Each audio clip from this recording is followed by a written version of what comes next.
Christians are on edge in northwest Pakistan, not far from the city of Peshawar. Believers in the city of Charsada have received letters like this one threatening to execute them if they do not convert to Islam. Christians say they're worried but will stand firm in their faith. Police are investigating to determine the source of the threatening letters. They have pledged to protect the Christians. Well, they've been forsaken by their friends and even family members. But as Greg Musselman reports, Ethiopia's Christians are still finding the strength to stand. These Ethiopian followers of Christ are singing, "I will worship you no matter what. I will sing for you no matter what. I will choose you no matter what. You have changed my history." But their joy in the Lord has not been without difficulty and persecution. This is the result of a March 2006 Muslim mob rampage in the northeastern part of the country. All three evangelical church buildings in the village, the Full Gospel, the Lutheran, and Mennonite churches, were burned and destroyed. It was reported that local police provided an accelerant used to burn the churches and urged the attackers to work quickly before federal police arrived to intervene. Initial plans were to kill key Christian leaders and take the rest of the believers to the mosque and forcibly convert them to Islam. 98% of the people here are Muslims. The army was able to intervene and prevent any deaths. However, 76-year-old Werkena was badly injured in the attack. Werkena is the gatekeeper at the Lutheran Church. During this well-organized assault, 300 people had gathered at the church and set it on fire and threw rocks at Werkena. He went to hide in a room near the church. They not only burned the church, they started to burn the room I was in. The fire was all over my clothes. They thought I was dead. Werkena had his right hand and left arm broken during the brutal attack. His left arm was so badly damaged it may have to be amputated. He was also beaten on the head. They knew that while I was beaten harshly, I was not dead. They brought swords, and while they were preparing to slaughter me on my neck, the federal police came in and rescued me. Werkena knows it was God who saved his life. I believe it's God who rescued my life.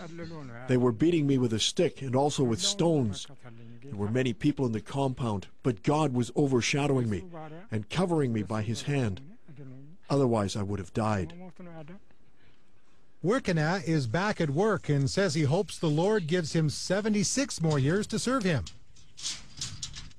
Brother and sister Abu Bakr and Almaz understand very well the teachings of Jesus, that to follow him may mean your enemies will be members of your own family.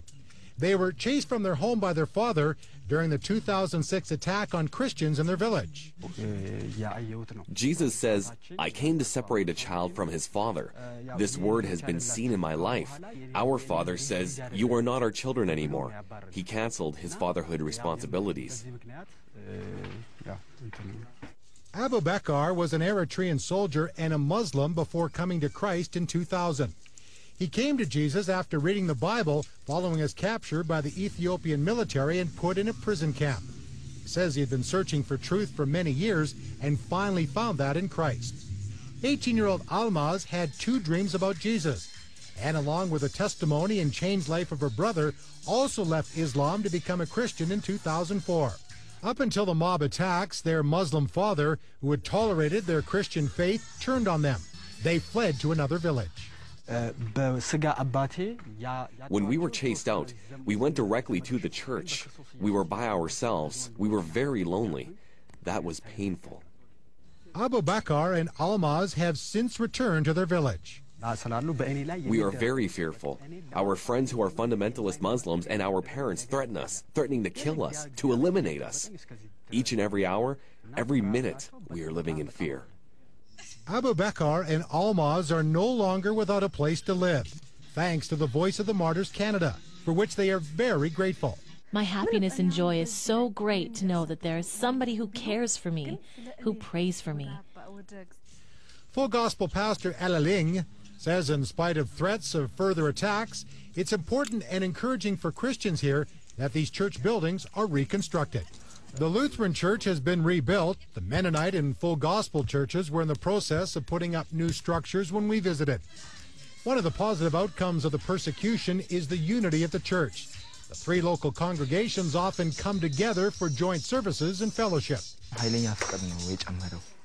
After the persecution, the love of the believers for each other increased. Everybody is concerned about each other. What would happen to my brother this time? Is he okay? We go and visit believers. So our love has increased. And while there is concern about future attacks, these followers of Christ know that the joy of the Lord is their strength.